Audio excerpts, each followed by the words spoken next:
हिमाचल प्रदेश में हुई पुलिस भर्ती प्रक्रिया एक बार फिर से सवालों के घेरे में आ गई है। दरअसल कांगड़ा पुलिस ने इस पूरी भर्ती प्रक्रिया के मुकम्मल हो जाने के आखिरी चरण में गग्गल पुलिस थाना में इस पूरी प्रक्रिया में धारा 420 और 120B के तहत मामला दर्ज करते हुए इस बात का संकेत दे दिया है कि इस भर्ती प्रक्रिया में बड़े स्तर पर गड़बड़ झाला हुआ है। इतना ही नहीं, पूरे मामले में पुलिस ने फिलहाल 3 अभ्यर्थी युवकों और एक उस शख्स को गिरफ्तार करने में सफलता हासिल की है जिसने इन युवकों का दिल्ली और हरियाणा में बैठे छात्रों के साथ मिलान करवाया था और इस पूरे वाकया को अंजाम दिया था।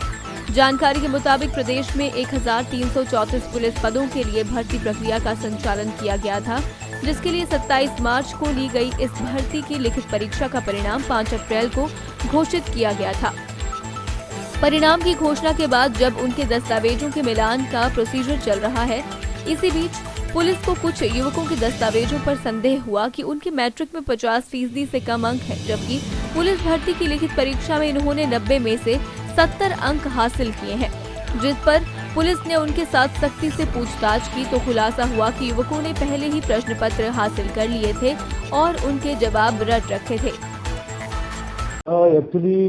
हमारे पास खुफिया इनपुट पहले थे तो उसको हम वर्कआउट कर रहे थे, तो हमने अपने खुफिया सूत्र लगाए हुए थे ये पता करने के लिए कहीं पुलिस का पेपर लीक तो नहीं हुआ है। तो पिछले कुछ समय तक तो कोई इस प्रकार की साक्ष्य नहीं आ रहे थे। तो भर्ती के दौरान अभी जब इवैल्यूएशन हो रही है तो उस दौरान ये कुछ इनपुट मिला जिसके बेस पे कुछ लोगों से पूछताछ की और उस पूछताछ में थोड़ा हमें शक हुआ है, सस्पेशन हुआ है कि इसमें हमारा जो पुलिस का जो भर्ती का पेपर है कंप्रोमाइज़ हुआ है और कहीं बाहर जा कर के बच्चों को पेपर साइड करवाया गया है, दिखाया गया है। तो मामले की संवेदनशीलता को ध्यान में रखते हुए और संगीन मामला बनता है उसको ध्यान में रखते हुए हमने जो है इसमें जिला कांगड़ा पुलिस कल FIR दर्ज की है। 3 अभ्यर्थी हैं जो कि यहाँ पे सब्जेक्ट इवैल्यूएशन के लिए आए थे, उनसे पूछताछ पे हमें कुछ लगाया तो और उन 3 व्यक्तियों को और उनके साथ उनमें से किसी एक व्यक्ति जो कि उनको मिलाने वाला है जिसका भी इसमें इम्पोर्टेंट रोल हो सकता है अन्वेषण का विषय है। तो 4 लोगों को हमने डिटेन किया कल और उनको हमने गिरफ्तार कर लिया इस केस में और ये गग्गल थाना में हमने FIR दर्ज की है 420/120B IPC। ये भी डिटेल इन्वेस्टिगेशन के बाद आपको हम बता पाएंगे, अभी स्टेज में कुछ नहीं बता पाएंगे। कह सकते हैं हाँ पैसे क्योंकि उन्होंने पैसा के बदले में ही पेपर देखा है तो ये हम फाइंड आउट करने की कोशिश करेंगे कि पैसा लेने वाले कौन है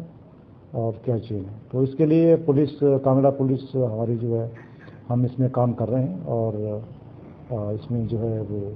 अभी तफ्तीश बिल्कुल शुरू हुई है क्योंकि रात को FIR दर्ज हुई है तो अभी शुरू हुई है, तो अभी ये कुछ भी कहना संभव नहीं है। तो जैसे तफ्तीश के बाद कुछ भी चीज़ सामने आएगी तो आपको समझ सकती है कोई SIT गठन की हमारी जिला कांगड़ा के मेरे पुलिस के मेरे सभी अधिकारी इसमें जो है वो हमने जो है अपनी जो टीम है वो हमने बनाई है अपने ऑफिसर्स की और वो उसमें काम कर रहे हैं। ये तो निर्णय सरकार को लेना है, इसके बारे में सरकार नहीं लेगी। नहीं देखो ऐसा ये ऐसा नहीं, पेपर कई जगह लीक हुए हैं, पहले भी लीक होते रहे हैं, कई जगह बाहर भी लीक हुए हैं और जगह भी लीक हुए हैं और पेपर लीक हुए हैं। तो ये जो चोर सिपाही जो लोग हैं, कुछ बदमाश लोग होते हैं सोसाइटी में, वो कहीं ना कहीं से कुछ ना कुछ कोशिश करते हैं। हमारी तो पूरी नज़र रहती है, हमारी जो भर्ती है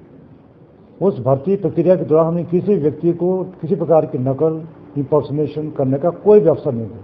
दिव्य हिमाचल टीवी के लिए धर्मशाला से नरेन के साथ विनोद कुमार की रिपोर्ट।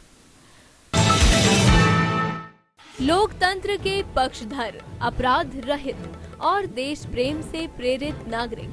जन एकता पार्टी की हिमाचल प्रदेश राज्य कार्यकारिणी, जिला व खंड स्तरीय कार्यकारिणी और विधानसभा चुनावों में उम्मीदवार बनने के लिए फेसबुक ID anilukd7@gmail.com और janektaparty.com या मोबाइल नंबर 9758059500 पर संपर्क या मैसेज करें। राजनीतिक रुचि व योग्यता रखने वाली युवा पीढ़ी विशेष आमंत्रित है।